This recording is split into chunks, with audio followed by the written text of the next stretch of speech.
Se você quer ser melhor que 99% das pessoas do planeta, você precisa fazer o que 99% das pessoas não fazem. Essa frase parece clichê de fundo de caminhão, ou da sua avó que posta no Instagram, sua tia que posta no Instagram aquelas fotos com borboletinha dando bom dia e imagens da Clarice Lispector com algumas frases de efeito. Muitas vezes, nem são dela.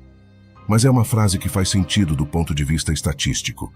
Ao contrário do que você pensa, ser melhor que 99% das pessoas do mundo não é difícil, mas é você que complica. Muitas pessoas vendem para você soluções para isso, extremamente complexas e elaboradas. Quando, na verdade, ser melhor que 99% das pessoas no mundo requer apenas alguns passos. Nesse vídeo, eu vou mostrar para você o que você precisa fazer para ser melhor que 99% das pessoas do mundo. Tudo com base em neurociência e psicologia comportamental. E uma vez você engajando nesse processo, muito provavelmente, a sua evolução vai acontecer, desde que você perceba essa evolução, para conseguir se manter motivado pelo processo e não necessariamente pelo resultado. Muitas pessoas entram na academia tentando um shape específico e acabam desmotivando porque depois de 2 dias apenas estão sentindo dores e não estão com o braço daquele atleta que eles tanto admiram. Muitas pessoas começam uma dieta achando que depois de 5 ou 6 dias vão conseguir chegar naquele shape que eles tanto desejam. Muitas pessoas começam a estudar numa intensidade tão grande que depois de um tempo não conseguem sustentar aquele comportamento. E essas pessoas têm algo em comum. Elas sempre estão buscando o resultado, buscando o resultado, buscando o resultado. O resultado é importante, mas você precisa deslocar a sua atenção para o processo. É o processo, uma vez engajado, que é gerador de motivação, que vai permitir com que você tenha o seu desempenho perpetuado na linha do tempo. Nesse vídeo, eu vou dar para você alguns insights e alguns passos que, se você colocar em prática, eu tenho razoável grau de certeza que vai te ajudar. Não perca a chance de aplicar os princípios estoicos para lidar com as adversidades da vida. Adquira já o nosso e-book Mentalidade Estoica e descubra como cultivar a serenidade em meio ao caos, tomar decisões mais sábias e superar as adversidades com força mental. Clique no link do primeiro comentário fixado e embarque na sua jornada de sabedoria. Passo número 1. Parece ser interessante que você saiba manejar o seu estresse. Estresse é um dos principais fatores de risco para doenças psiquiátricas. E aquela pessoa que chega mais longe não é necessariamente a pessoa mais inteligente, mas sim a pessoa com melhor controle emocional. Então, se você quer ser melhor que 99% das pessoas do mundo, você precisa ter um controle emocional em dia. E para isso, é necessário prestar atenção nos seus estados emocionais. É necessário consumir conteúdo que objetiva trazer inteligência emocional para você. E, principalmente, é importante que você entenda o que estressa você no dia a dia. E o que estressa você no dia a dia precisa ser retirado da sua vida dentro do possível, para que a longo prazo não se instale um estresse crônico e você fique refém disso. Passo número 2. Para a alteração dos hábitos, parece ser mais interessante que você mude o seu ambiente e não necessariamente tenha a sua força de vontade. Então, se você quer parar de fumar, se você quer parar de beber, se você quer parar de consumir pornografia, se você quer parar de ter alguns hábitos disfuncionais que você tem, parece ser interessante que você controle o seu ambiente, incluindo as pessoas que vivem com você. Essas pessoas que vivem com você muitas vezes são os gatilhos para os seus hábitos disfuncionais e os seus vícios. Os estudos de neurociência indicam que controlar o seu contexto parece ser mais do que simplesmente ter força de vontade. Passo número 3. O córtex pré-frontal trabalha junto com regiões límbicas. Para quem não sabe, o córtex pré-frontal é uma região do cérebro responsável pelo planejamento e pelas funções executivas, juntamente com a racionalização. E parece ser interessante que você tenha essa região do cérebro bem desenvolvida. Essa região do cérebro trabalha juntamente com o sistema límbico, que é uma região composta por várias áreas que tendem a modular suas emoções. E essas duas regiões conversam se equilibrando. Ora você está com a região das emoções mais ativas, ora você está com a região da racionalidade mais ativa, como se fosse uma gangorra realmente. Se você tem muita racionalidade, isso não parece ser tão funcional, porque as emoções são importantes, ao contrário do que muita gente fala, para a nossa tomada de decisão. É muito difícil, por exemplo, você mudar o seu comportamento se você recebe um feedback negativo e você não sente aquela emoção negativa.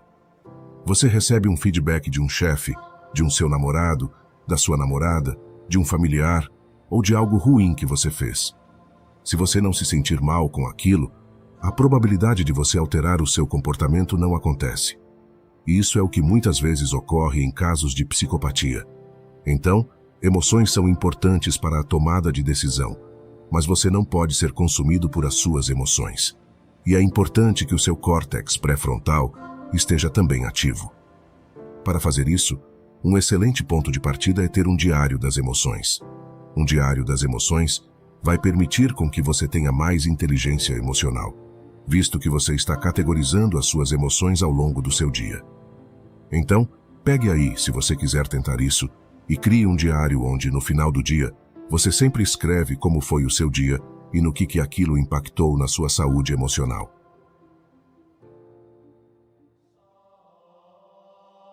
Passa o número 4. O seu cérebro é plástico. Tá, o que significa isso? Ele muda conforme você se expõe a experiências. Conforme você se submete a novos estímulos, os circuitos cerebrais compostos por neurônios, que são células no seu cérebro, se alteram frente a essa nova experiência. É por isso que quando você usa droga, por exemplo, o fato de você ter usado droga pode alterar os seus circuitos de recompensa, fazendo você ter vontade de usar novamente aquela droga. O mesmo acontece para qualquer outro comportamento. Se você vai à academia, dependendo da sua experiência naquele ambiente da academia, pode ser que você tenha uma propensão a voltar ou a não voltar lá.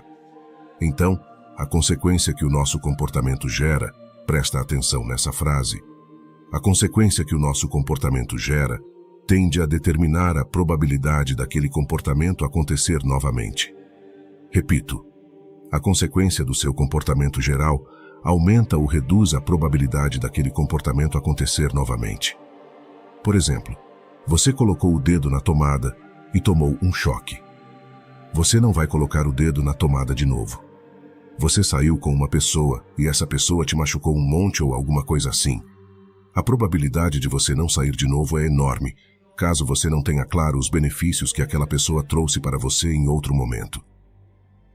Então, você ter noção de que o seu cérebro é plástico permite com que você consiga ter um melhor afunilamento do seu comportamento para a direção que você quer. Então, é interessante que, frente a uma nova experiência, aquela experiência seja prazerosa para você, reforçadora para você, para que você continue perpetuando aquele comportamento. Passa o número 5. Nós não evoluímos para sermos altruístas ou egoístas. Nós evoluímos para responder ao contexto em que a gente está inserido. Alguns ambientes específicos podem despertar o seu lado ruim. Então, tome muito cuidado com os contextos e os ambientes, incluindo as pessoas que você convive. Porque essas pessoas podem despertar comportamentos que você tem e que você muitas vezes não curte. Muitas vezes, as pessoas, por viverem num ambiente ruim, por viverem com pessoas que te levam para um caminho ruim, acabam com comportamentos igualmente ruins, já que é o ambiente que modula o nosso comportamento e nós somos a média das pessoas que a gente mais convive. Aí, a pessoa começa a se achar ruim. Ela começa a se autoavaliar como uma pessoa ruim. Ela começa a se autocriticar como uma pessoa ruim, quando na verdade a pessoa apenas está no ambiente errado. Então cuide do seu ambiente e, dentro do possível, viva em ambientes mais adaptativos, incluindo pessoas. Passa o número 6. A sua produtividade reduzirá drasticamente se você não dormir bem. Se você não dormir bem, muito provavelmente, você ficará menos produtivo, mais impulsivo e mais propenso a ter comportamentos que você não gosta. As razões disso são inúmeras, mas a principal delas é que o seu cérebro fica sujo, quimicamente falando, quando você não dorme bem. O que é um sono bom? É realmente de 7 a 9 horas para um adulto e um jovem adulto. Para crianças muda um pouquinho, mas para um adulto, jovem adulto praticamente, basicamente de 7 a 9 horas, tendo uma boa qualidade. Isto é, sem acordar demais durante a noite. Para isso, você precisa fazer uma boa higiene do sono, o qual assunto não convém aqui, então caso você queira um vídeo específico sobre como ter uma boa higiene de sono, comente aqui embaixo nos comentários. Então, cuide do seu sono, priorize o seu sono, porque ao contrário do que muitas pessoas falam na internet, dormir não é perder tempo. Dormir é investir na qualidade do funcionamento do seu cérebro. É como se você permitisse o motor esfriar um pouco e no outro dia funcionar novamente. Se você não dorme, você acaba tendo uma incapacidade de alcançar o potencial máximo desse motor, que é o cérebro. Passo número 7. Exercício físico não faz bem só para o corpo. Ele também faz bem para o cérebro, que é parte do corpo. Diversas pesquisas, e é praticamente um consenso dentro dos estudos em psicologia e neurociência, que o exercício físico de qualquer modalidade, mas os mais estudados são os aeróbicos, ajudam demais no seu controle emocional, na sua autoestima e na sopa química responsável por gerar as emoções em você. Então, se você não tem uma prática regular de atividade física, sugiro fortemente que você priorize isso nas próximas semanas, anos e meses.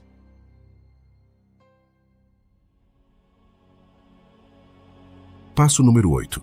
Dinheiro é importante. Quem diz que dinheiro não é importante está viajando na maionese. No entanto, até um determinado período, até uma determinada quantidade, o número para quando o dinheiro para de dar prazer para as pessoas.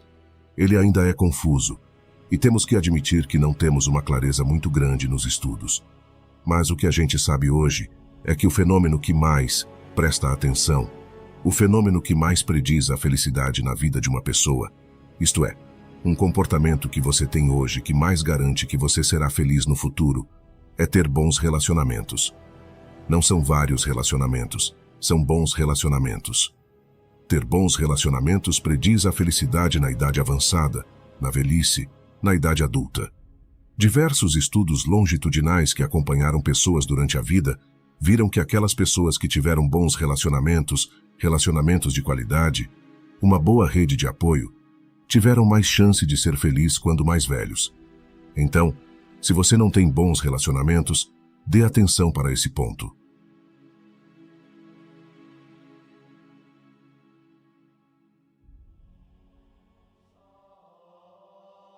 Passo número 9.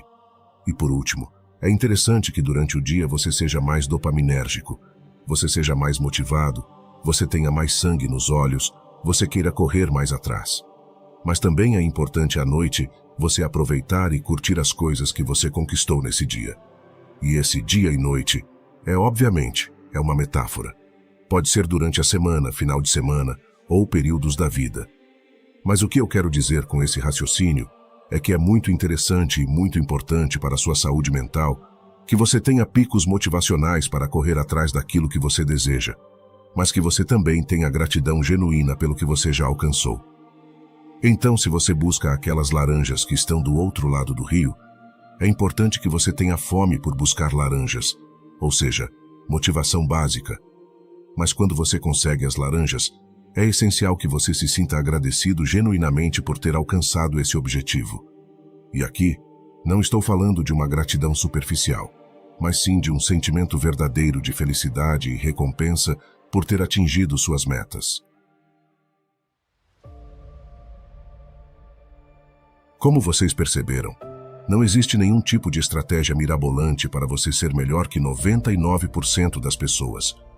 Na verdade, existem apenas indicativos que a gente tem nos estudos em psicologia e neurociência que farão com que você fique acima e à frente de 99% das pessoas. Perceba que em momento algum eu falei que você vai conseguir mais dinheiro. Em momento algum eu falei que você vai conseguir ser mais forte. Em momento algum eu falei que você vai ter uma casa melhor. Em momento algum eu falei que você vai comprar uma Ferrari. Eu apenas estou falando que ser melhor que 99% das pessoas do mundo é simplesmente ter saúde mental para você desempenhar as tarefas que trazem sentido à sua vida. Vocês ficam buscando coisas sem sentido e a vida fica vazia, mesmo muitas vezes com dinheiro. Para alcançar a autenticidade e a excelência pessoal, a filosofia estoica nos desafia a lutar pela pessoa que ela acredita que podemos ser. No entanto, os estoicos não podem nos forçar a ser ou a fazer algo. Eles apenas apresentam uma fórmula. A decisão de seguir essa fórmula e realmente incorporar seus ensinamentos depende unicamente de nós. É uma batalha pessoal para se tornar a versão que a filosofia nos propõe. Esta jornada é construída através das escolhas que fazemos.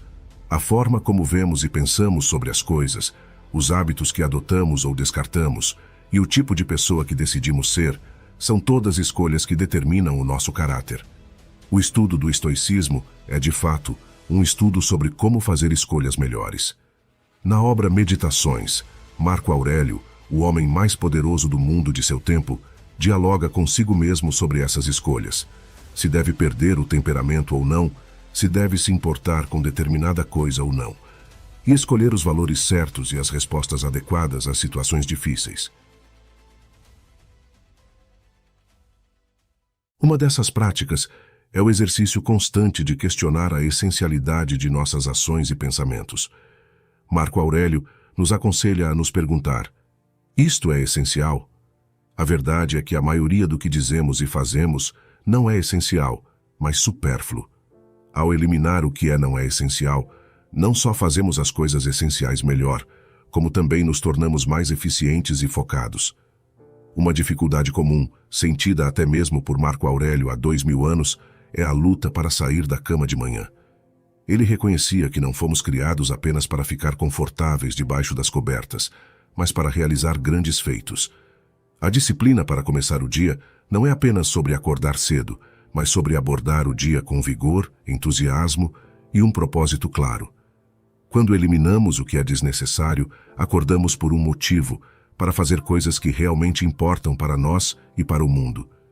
Em resumo, o estoicismo é uma filosofia de ação e escolha. Requer que ataquemos cada dia com energia e decisão, e que vivamos de acordo com o que consideramos essencial, eliminando o que é supérfluo e abraçando as práticas que nos definem e nos elevam. Não perca a chance de aplicar os princípios estoicos para lidar com as adversidades da vida. Adquira já o nosso e-book Mentalidade Estoica e descubra como cultivar a serenidade em meio ao caos, tomar decisões mais sábias e superar as adversidades com força mental. Clique no link do primeiro comentário fixado e embarque na sua jornada de sabedoria.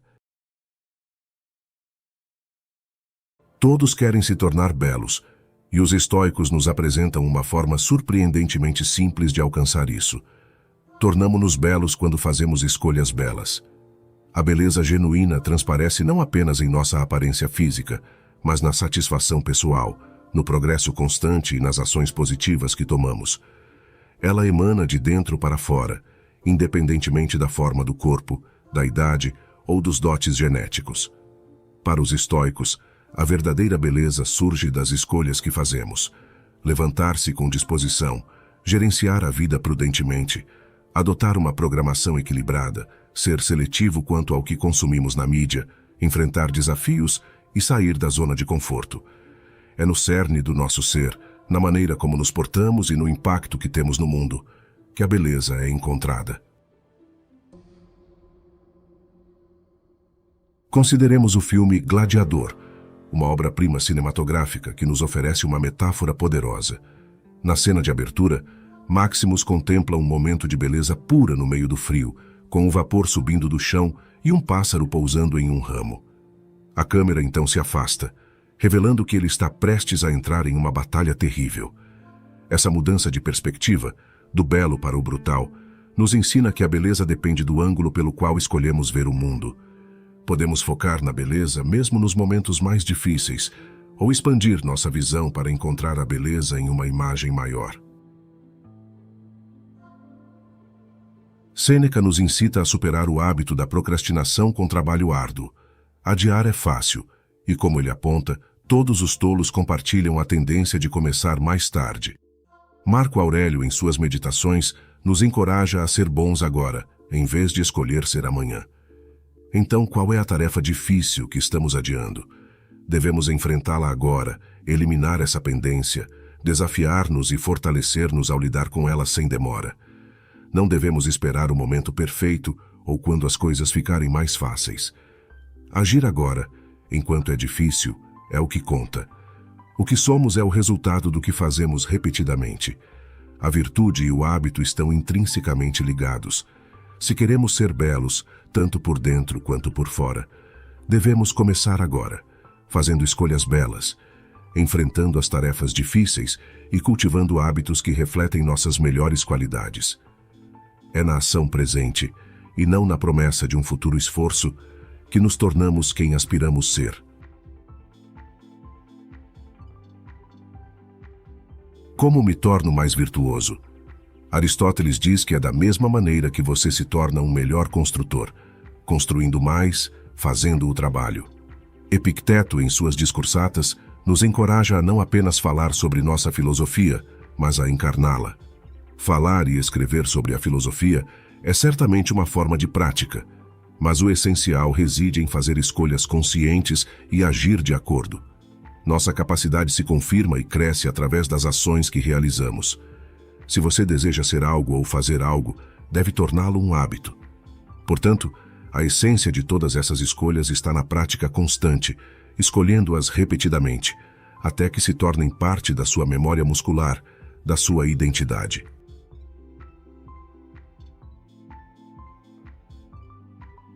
Os estoicos nos lembram que o mundo inteiro é um templo dos deuses.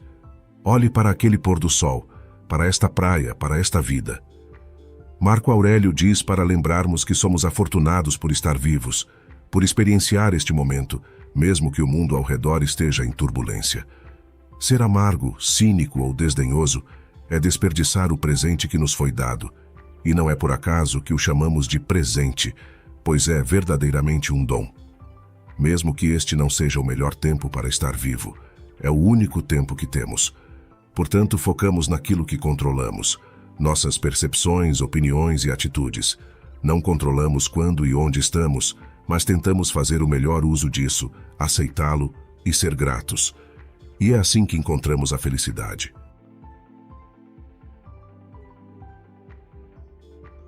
No presente momento, não importa o que está acontecendo no mundo. Se você está com frio, cansado, com fome ou bem descansado, não importa a situação em si. Marco Aurélio argumenta que o que importa é fazer a coisa certa, o resto é secundário. O trabalho de um estoico, segundo eles, é fazer o bem. É sobre isso que a virtude da justiça fala. Não há desculpas ou explicações. A virtude é o principal, é para isso que fomos colocados aqui. Não importa o que os outros fazem ou dizem, a tarefa de Marco Aurélio, como ele escreve para si mesmo nas Meditações, é ser bom e também fazer o bem, ajudar os outros, ser uma força para o bem no mundo, deixar este lugar melhor do que o encontrou. Este é o hábito supremo, aquele que deve superar todos os outros e deve guiar e inspirar todas as nossas ações e escolhas. De acordo com os estoicos, ninguém pode realmente te prejudicar. Eles podem te machucar, dizer coisas cruéis, atacar você, fazer você sangrar. Mas para os estoicos, o dano é uma escolha. Você decide se ver como prejudicado por isso. Eleanor Roosevelt disse algo semelhante. Ninguém pode fazer você se sentir inferior sem o seu consentimento. Escolhemos nos sentir prejudicados. Você está machucado no momento em que acredita estar, segundo Epicteto. Marco Aurélio nos diz para não escolhermos nos sentir prejudicados. Controlamos nossas emoções, opiniões e a história que contamos a nós mesmos sobre o que aconteceu. E é por isso que os estoicos dizem que somos cúmplices quando nos sentimos prejudicados, porque escolhemos vê-lo dessa maneira. Um biógrafo de Marco Aurélio escreveu que o que era tão grande nele é que sua severidade era limitada apenas a si mesmo. Um ajudante de Lincoln disse algo semelhante. Ele observou que Lincoln não esperava a perfeição de ninguém, nem mesmo deles os mesmos padrões elevados que ele tinha para si mesmo. Temos que entender que a autodisciplina é por uma razão chamada de auto. São nossos padrões, regras e potencial que estamos tentando alcançar. Não é uma arma que usamos contra os outros. Nossa disciplina deve ser limitada a nós mesmos, nossas escolhas, ações, hábitos, expectativas. E quando vemos outras pessoas não atingindo nossos padrões ou os delas, devemos ser perdoados, tolerantes, úteis e encorajadores. É isso que a autodisciplina implica. Quando confrontados com a afirmação, "você está me frustrando", a resposta estoica seria reconhecer que ninguém pode nos fazer sentir frustrados. Isso é algo que nós escolhemos sentir. Se nos encontramos ofendidos, segundo Epicteto, somos cúmplices em nos ofender. Assim como dizem os estoicos, as coisas não nos perturbam. Escolhemos nos perturbar com elas. São as nossas opiniões que são o problema, não a situação objetiva. Portanto, é crucial lembrar que ninguém pode nos fazer sentir raiva, tristeza ou frustração. São escolhas que fazemos. Somos responsáveis por nossas próprias emoções. E eu estou dizendo isso tanto para você quanto para mim mesmo, porque eu esqueço disso o tempo todo. Somos responsáveis por nossas próprias emoções, ninguém mais. Ninguém pode nos fazer sentir, dizer ou fazer qualquer coisa, muito menos nos fazer sentir frustrados ou zangados. Sêneca diz que você não pode comprar mais vida, mas você pode adquirir coragem. Você pode parar de temer a morte. E quando você deixa de temer a morte, quando para de se preocupar com o que se avizinha no futuro, o que você ganha é o momento presente. Os estoicos pensam sobre isso com o exercício do memento mori. Eles meditam sobre sua mortalidade, imaginam a própria morte, planejam para a própria morte e praticam para a própria morte, de modo que ela pare de desperdiçar seu tempo e energia e pare de intimidá-los. Eles podem se dar o presente do momento presente, e você pode fazer isso. Não tenha medo, conquiste a coragem, não se preocupe com a morte enquanto está aqui. Epicuro diz que a morte não está aqui, e quando a morte está aqui, você não está. Então pensamos na morte porque ela nos empodera agora, aqui na vida, e é sobre isso que o memento mori é, em última análise. Uma das coisas que devemos nos esforçar para fazer como estoicos é ter melhores limites. Vamos falar sobre ser autocontido, sobre não ser perturbado pelo que está acontecendo lá fora, sobre gerenciar nosso próprio lixo, controlar a cidadela interior, nossa própria alma, sem jogar nossas coisas nos outros. Mas também não permitir que outras pessoas joguem tudo sobre você, seus problemas, suas questões, sua falta de autocontrole, as coisas que eles querem de você. Você tem que manter algumas defesas, mas também tem que ser forte o suficiente, confiante o suficiente, autocontrolado o suficiente e educado o suficiente para dizer: eu não quero realmente fazer isso, não estou confortável com isso, não gosto disso, não estou de acordo com isso. Aqui está o que estou disposto a fazer em vez disso. Para mim, limites são realmente sobre ser um adulto responsável, maduro e comunicativo que estabelece as regras de engajamento para sua própria vida, para suas interações com outras pessoas. E se você não pode fazer isso, como dizem, um país sem fronteiras não é um país, uma pessoa sem limites não é uma pessoa. Marco Aurélio escreve para si mesmo: lute para ser a pessoa que a filosofia quer que você seja. Eu gosto muito disso, porque o estoicismo tem esse ideal para você ser alguém que é resiliente, forte, virtuoso, gentil, que se preocupa com o bem comum, alguém que não se abala facilmente, alguém que está comprometido a melhorar a si mesmo. Isso é o que o estoicismo quer para você. É sobre o que os estoicos têm escrito há séculos, é o que fazemos nesses vídeos. Mas a questão é, você está lutando por si mesmo? Você está lutando para ser essa coisa? Você está se esforçando hoje para se aproximar um pouco mais desse ideal perfeito? Você está lutando por si mesmo? Os estoicos não podem fazer você ser ou fazer qualquer coisa. Eles só podem apresentar a fórmula, mas cabe a você segui-la, dar um passo adiante e realmente ser isso.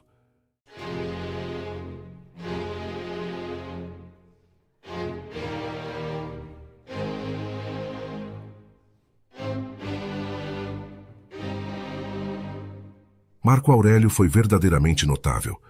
Ele é considerado como o último dos 5 bons imperadores que realmente se importaram com seu povo. Ele também foi um devoto estudante da filosofia do estoicismo.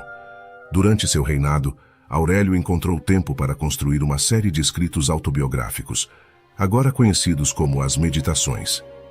Nestes escritos, o imperador romano ofereceu diversas visões-chave sobre como viver uma vida feliz. Por isso, hoje, trazemos para você 10 das mais importantes percepções para a felicidade a partir dos escritos de Marcos Aurélio. Só mais uma coisa antes de começarmos. Eu preciso que você assista até o final. Se você está aqui, quer dizer que está buscando a melhor versão de si mesmo. Então não feche esse vídeo. Os últimos 5 são os principais, mas você deve assistir os primeiros para entender os últimos. Te espero lá. Número 1.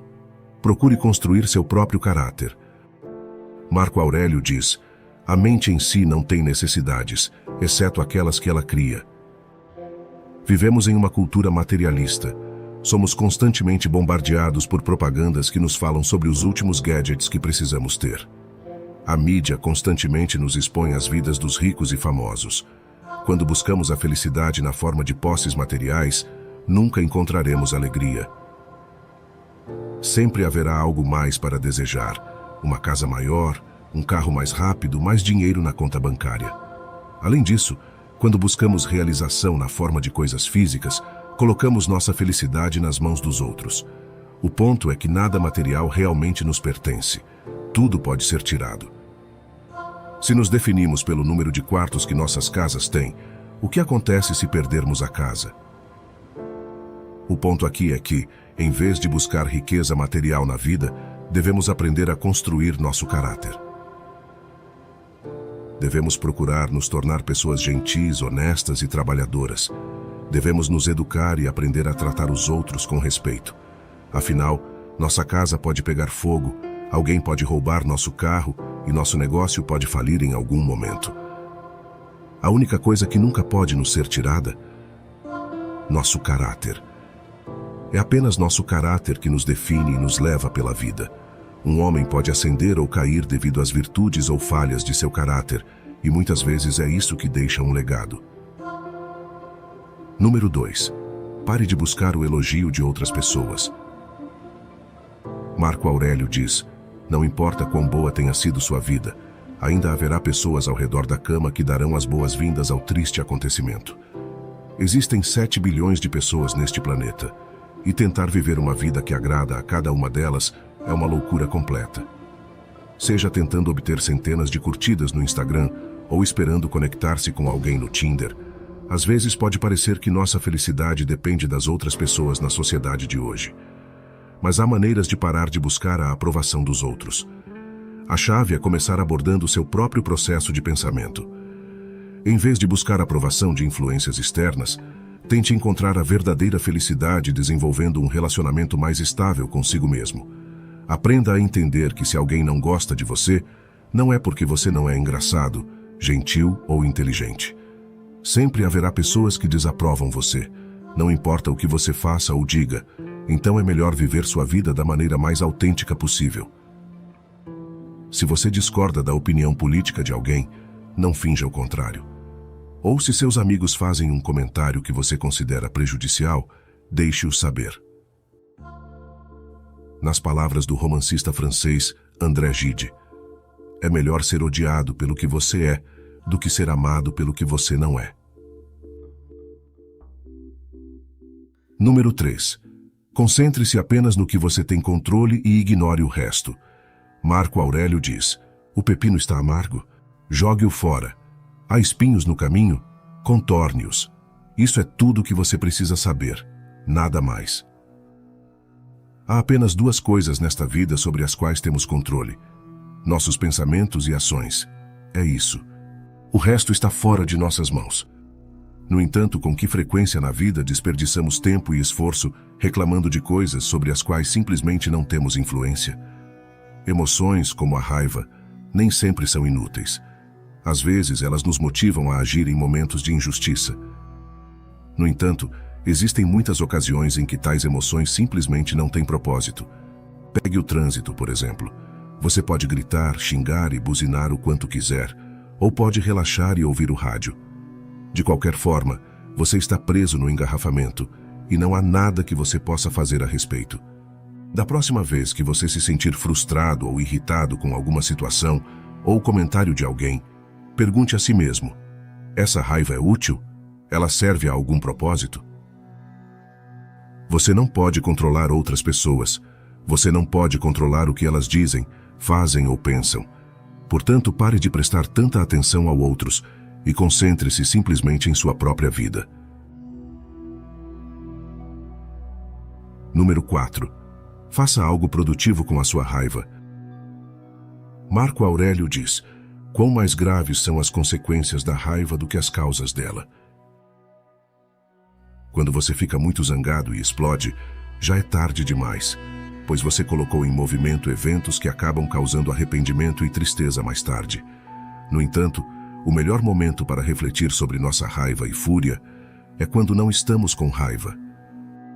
Ao permitir a si mesmo a consciência e a percepção do que a raiva pode fazer em sua vida, você prepara sua mente e sentimentos para escolher um caminho mais gentil quando ficar com raiva. Sinta a raiva, mas em vez de explodir, aproveite a energia e o poder da raiva para criar algo produtivo e criativo para os outros e para si mesmo. Direcione sua raiva para empreendimentos produtivos e criativos. Número 5. Emoções negativas são resultado de pensamentos negativos. Marco Aurélio nos lembra: sua habilidade de controlar seus pensamentos, trate-a com respeito. É tudo o que protege sua mente de percepções falsas, falsas em relação à sua natureza e à de todos os seres racionais. As emoções negativas que experimentamos muitas vezes são apenas o resultado de como interpretamos as coisas. Vamos pegar o exemplo de dois amigos, Jack e Jill, que são convidados para uma festa de aniversário de um amigo em comum.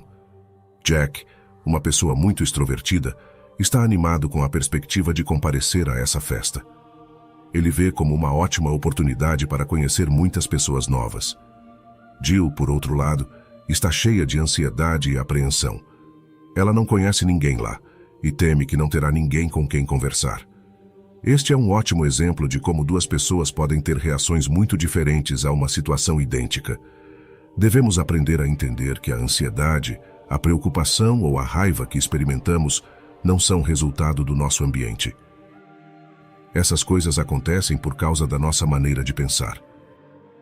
Por causa disso, temos a capacidade de nos fortalecer e retomar o controle de nossas emoções. Agora, meus irmãos, preparem-se. A melhor parte está por vir. Antes de continuarmos, por favor, verifique sua inscrição no canal. Junte-se a nós. Número 6. Esteja preparado para qualquer resultado e haja com resiliência. Marco Aurélio diz: a arte de viver é mais parecida com a luta do que com a dança, na medida em que está pronta contra o acidental e o imprevisto, e não é propensa a cair. O segredo da felicidade é a resiliência diante da adversidade e dos contratempos. É interessante que as pessoas que prosperam e florescem em suas vidas vejam a adversidade de maneira diferente e, mais importante, estejam preparadas para qualquer resultado. Para elas, a vida trata de fazer ajustes à medida que os contratempos ocorrem e ver o lado positivo do que está dando errado. Quando você não permite que o fracasso o detenha, você é capaz de dar pequenos passos e avançar, independentemente de seus medos e resistência. Veja a vida através da lente favorável da perspectiva e do contínuo em movimento do tempo. Como Marco Aurélio aponta corretamente, a corrente do tempo é forte e isso também passará. Número 7. Seja insanamente grato pelo que você tem. Marco Aurélio diz: faça um inventário completo das excelências que você possui e, em gratidão, lembre-se de como você desejaria tê-las, se não as tivesse. Muitas vezes, esquecemos de todas as coisas incríveis e pessoas em nossas vidas, e nos concentramos exclusivamente no que não temos. Marco Aurélio sabiamente diz que você deve se colocar na posição de não dar por garantidas todas as grandes pessoas e situações que você tem em sua vida. Se você não as tivesse em sua vida, como seria diferente e como você ansiaria tê-las em sua vida? Esta é uma prática simples, mas altamente eficaz para sentir um profundo nível de gratidão por tudo o que está indo bem em sua vida. Esquecemos dos prazeres simples da vida, como estar vivo, ter familiares e amigos próximos, a capacidade de amar e desfrutar, ao nos concentrarmos excessivamente no que não temos e no que está dando errado. Contar suas bênçãos e apreciar o que você tem faz você se sentir ótimo e aumenta os níveis de felicidade. Número 8. Tolerância está em não julgar. Marco Aurélio diz: as pessoas existem umas para as outras. Você pode instruí-las ou tolerá-las.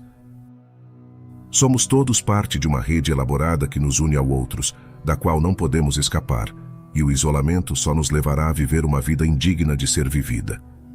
Olhar com compaixão para os outros nos permite abandonar ou mitigar nossos julgamentos sobre eles. Você precisa saber como compartilhar e ensinar, mas isso não nos torna responsáveis pelos outros. Devemos assumir responsabilidade apenas por nós mesmos.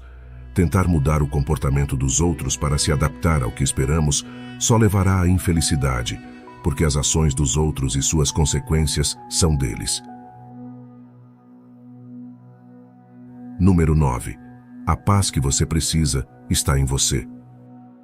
Marco Aurélio diz: hoje escapei da ansiedade, ou melhor, a descartei porque estava dentro de mim, em minhas próprias percepções, não externamente. É fácil esquecer que tudo o que experimentamos acontece no espaço entre nossas orelhas. Medo, raiva, arrependimento, alegria, tristeza, paz, incerteza, pensamentos excessivos, estresse, confiança e tudo mais. Nossas emoções definem nossas experiências, e é no cérebro que decidimos que emoções responder com base nessas experiências.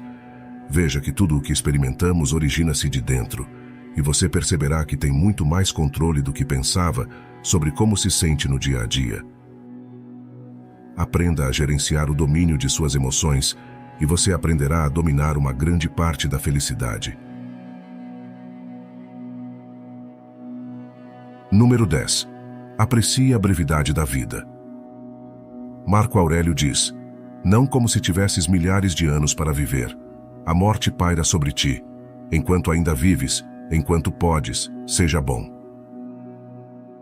Se pudermos viver todos os dias como se fossem nossos últimos, iremos direto às coisas importantes, sem desperdiçar tempo. A maioria das pessoas esquece de sua própria mortalidade e age como se vivesse para sempre, adiando seus sonhos e desejos para depois. A lição fundamental de Marco Aurélio aqui é que devemos aprender a apreciar o quão pouco tempo temos e começar a viver nossas vidas hoje. Muitas vezes, nos dizemos que amanhã será o dia em que começaremos a nos exercitar, ou a buscar aquele emprego, ou a escrever aquele livro. O amanhã é uma das palavras mais perigosas. Pare de viver para o amanhã e comece a viver para o hoje. As ondulações da ansiedade e das emoções são profundamente humanas, embora frequentemente mal compreendidas. Podem ser comparadas aos golpes da lâmina de um mestre espadachim, afiados, penetrantes, mas essenciais para a maestria. A ansiedade é geralmente vista como uma força debilitante, o nó no estômago, a inquietação da mente, as noites insones passadas olhando para o teto. Ela mantém as pessoas cativas, tornando-as prisioneiras de seus próprios pensamentos. Para muitos, a ansiedade é um obstáculo, uma barreira para viver uma vida plena. No entanto, através da névoa dessa emoção avassaladora, encontramos momentos de clareza, catalisadores de crescimento e até fontes de motivação sem paralelo. Entre Miyamoto Musashi, um nome que ressoa não apenas nos anais da rica história do Japão, mas também nos corações e mentes de guerreiros, pensadores e buscadores em todo o mundo. Embora as histórias de seus duelos e gênio estratégico sejam lendárias, poucos mergulham na profundidade de sua psique para entender o papel da ansiedade em moldar sua jornada. Musashi lutou com a ansiedade, mas em vez de deixá-la consumi-lo, ele a canalizou, usando sua energia para forjar seu caminho, refinar suas habilidades e aprofundar suas percepções filosóficas. Nesta exploração, vamos percorrer a vida de Musashi, entendendo como ele transformou o que muitos percebem como uma fraqueza em um de seus aliados mais potentes. Pois é nas sombras da ansiedade que muitas vezes encontramos o brilho da grandeza, esperando para ser revelado. Não perca a chance de aplicar os princípios estoicos para lidar com as adversidades da vida. Adquira já o nosso e-book Mentalidade Estoica e descubra como cultivar a serenidade em meio ao caos, tomar decisões mais sábias e superar as adversidades com força mental. Clique no link do primeiro comentário fixado e embarque na sua jornada de sabedoria. Os primeiros encontros de Musashi com a ansiedade ocorreram durante a menos conhecida narrativa de sua juventude, que foi tudo menos linear. À medida que ele fez a transição da infância para a adolescência, as complexidades da vida se expandiram, e com elas, a ansiedade frequentemente encontrou seu caminho para o coração do jovem samurai.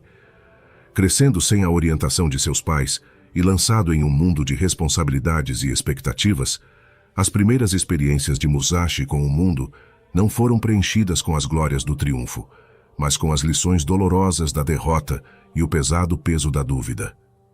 Esses momentos, repletos de emoção crua e turbulência interna, lançaram os alicerces para sua jornada introspectiva. No entanto, em vez de ser acuado por esses sentimentos, Musashi os viu como sinais.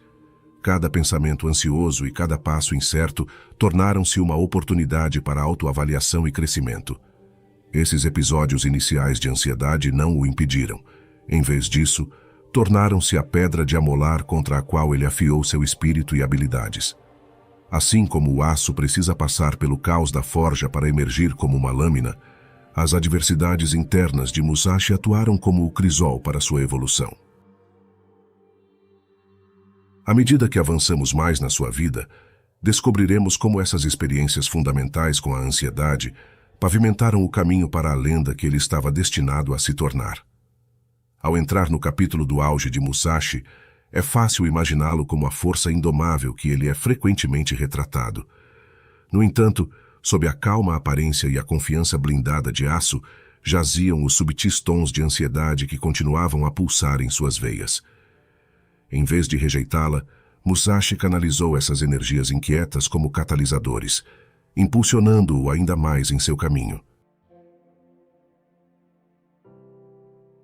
Existe uma dança delicada entre a complacência e a ambição, onde muitos poderiam se acomodar em seus feitos, mas a ansiedade subjacente que Musashi sentia o impulsionava a ultrapassar limites, nunca descansando verdadeiramente sobre seus louros. Não era a ansiedade paralisante que mantém alguém enraizado no medo, mas sim um tipo revigorante que o incentivava a agir. Ela sussurrava para ele durante noites silenciosas, lembrando-o de que sempre havia um novo horizonte, um desafio esperando logo fora de vista. A grandeza de Musashi não era apenas o resultado de seu talento, mas era impulsionada por sua relação com suas próprias lutas internas. Era essa ansiedade que se tornou a mão invisível que o guiava em direção ao crescimento contínuo, servindo como um lembrete de que mesmo na maestria, há sempre espaço para melhoria, refinamento e evolução. Na vasta paisagem da jornada de Musashi, a ansiedade não era o inimigo, mas sim a aliada não celebrada, inspirando um impulso que esculpiria a lenda do maior samurai. Na preparação estratégica, a previsão nascida do medo se tornava evidente à medida que os capítulos da vida de Musashi se desenrolavam. Podia-se discernir um padrão. Cada movimento seu parecia calculado, cada decisão deliberada. Mas o que originou essa abordagem meticulosa? Ao mergulhar mais fundo, descobre-se que, sob essa orquestração cuidadosa, existia uma familiaridade com a ansiedade. Em vez de permitir que isso o atrapalhasse, Musashi transformou esses sentimentos em uma arma poderosa de previsão. O campo de batalha é um reino de incertezas, desde mudanças repentinas nas estratégias do oponente até fatores ambientais inesperados. A imprevisibilidade espreitava em cada esquina. No entanto, a relação de Musashi com a ansiedade atuava como um alarme interno, tornando-o agudamente ciente das possíveis armadilhas e desafios. Era como se a ansiedade sussurrasse segredos do desconhecido em seu ouvido, instigando-o a estar sempre vigilante. Esse aprimorado senso de alerta o impelia a treinar mais arduamente, pensar mais profundamente e se preparar com uma intensidade que poucos podiam igualar. Onde a maioria via a ansiedade como um fardo, Musashi a reconhecia como uma aliada que proporcionava uma perspectiva matizada, permitindo-lhe antecipar o fluir e refluir de cenários de combate. Compreendendo e dominando sua ansiedade, Musashi transformou o que muitos considerariam uma fraqueza em uma vantagem estratégica distinta. Ele percebeu que na preparação residia o poder de converter o medo em previsão, de transmutar a energia nervosa em ação e de garantir que, mesmo diante dos desafios mais assustadores, ele permanecesse vários passos à frente. Esse era o gênio de Musashi, transformando batalhas internas em triunfos externos. As duas espadas, equilibrando medo e coragem. Emergindo das sombras da previsão estratégica de Musashi, surgiu uma representação emblemática de sua dicotomia interna. O Niten Ichi-ryu, ou o estilo de espada dupla. Uma fusão magistral de ataque e defesa, este estilo é simbólico da jornada de Musashi, com a ansiedade e sua incessante busca por equilíbrio.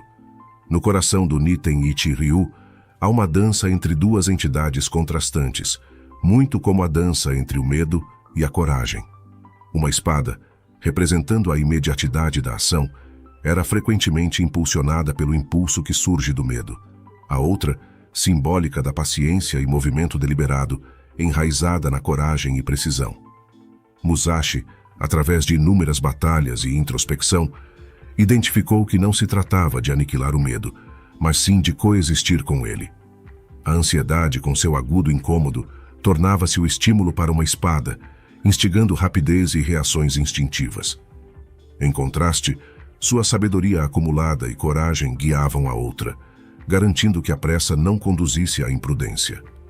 Assim, seu estilo de luta único não era apenas uma exibição de habilidade, mas uma manifestação física de sua jornada interior, onde ansiedade e compostura, medo e bravura, fundiam-se em um ritmo harmonioso de vida e combate. Reflexões solitárias. O poder da introspecção. Enquanto os ecos dos choques das espadas desapareciam, Musashi frequentemente se retirava para o abraço da solidão, longe das tumultuadas arenas de batalha, buscando refúgios de quietude, seja em florestas densas ou cavernas isoladas.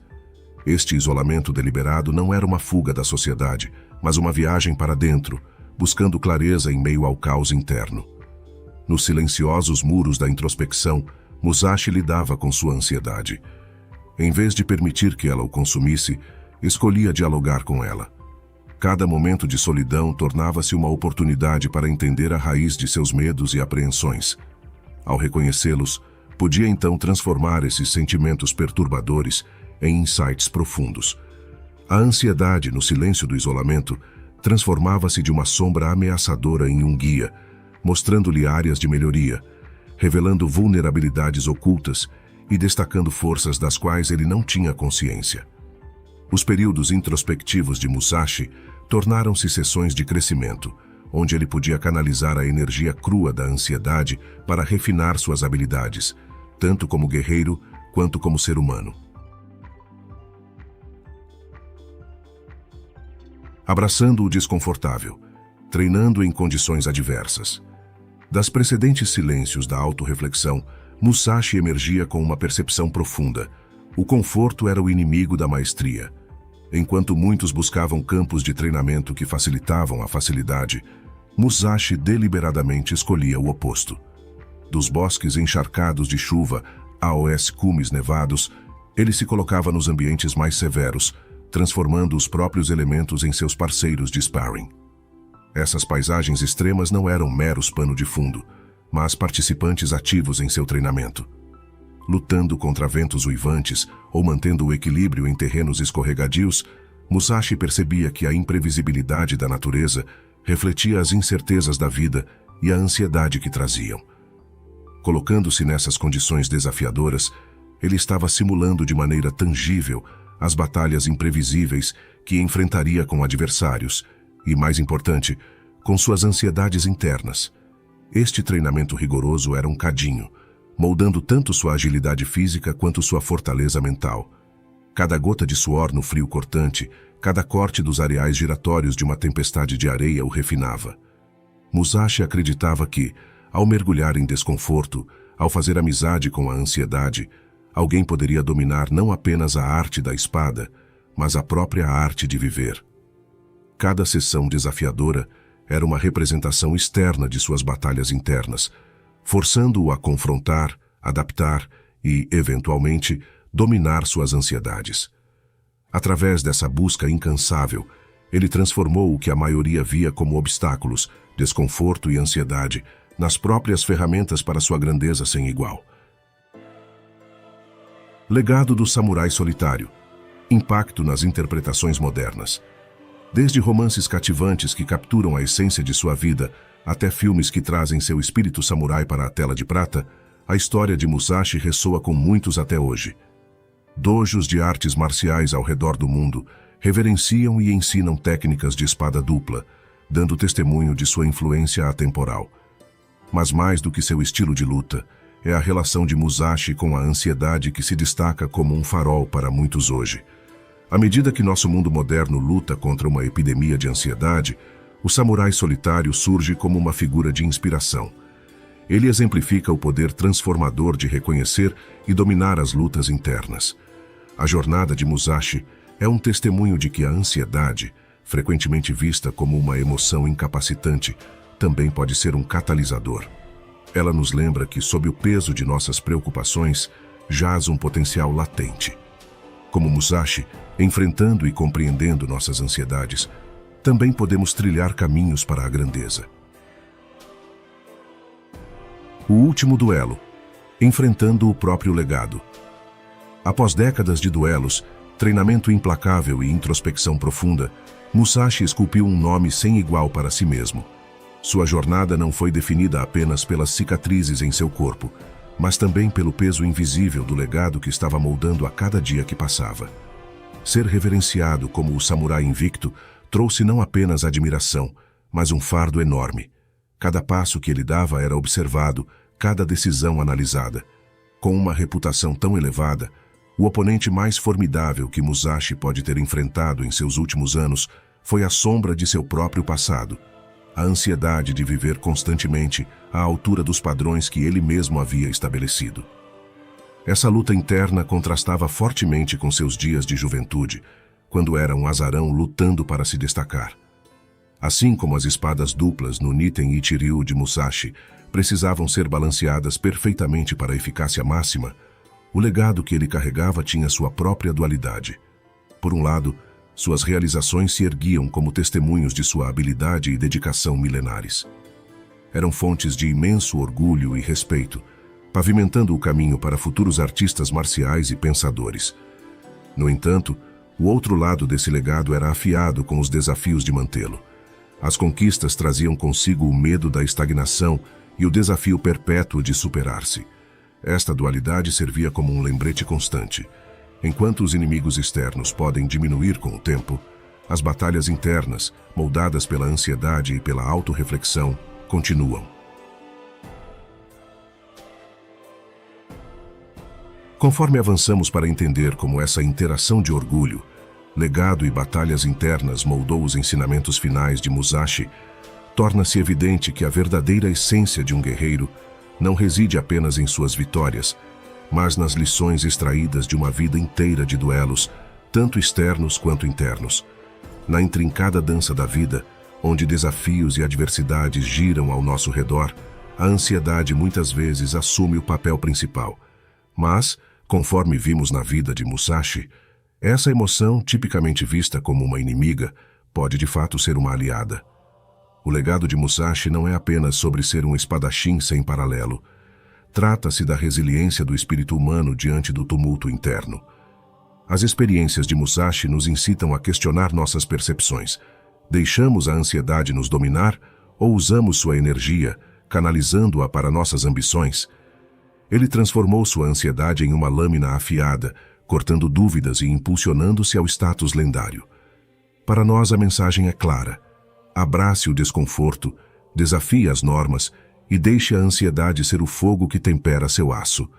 À medida que avançamos, devemos levar as lições de Musashi conosco, vendo a ansiedade não como uma montanha intransponível, mas como um degrau em direção à realização de nossa própria marca de grandeza.